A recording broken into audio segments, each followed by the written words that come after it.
এটা কি পোকা? কি এটা কি বলে?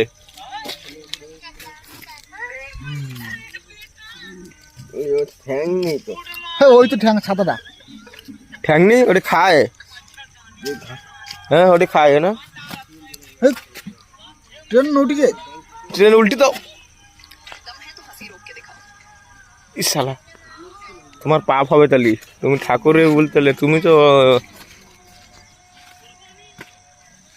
তুই সব আগের জন্ম এরম হবি তো সকল লোক পেলবে। সেই জন্য তুমি ওরা মেরে মেরে একটু বাচ্চা দেখছিলাম। কি বাচ্চা? মৌ হয়ে যাচ্ছে। মৌ বাচ্চা দেখতে কি বললাম? এক কাজ নিয়ে ঘুরে বেড়াচ্ছে তো। মৌ বাচ্চা, মামার কাছে শুনে না। মৌ বাচ্চা। মুরগি বাচ্চা দিন হয়ে গেছে। কি মুরগি বাচ্চা? হ্যাঁ মৌ মৌ বাচ্চা, মৌ মৌ।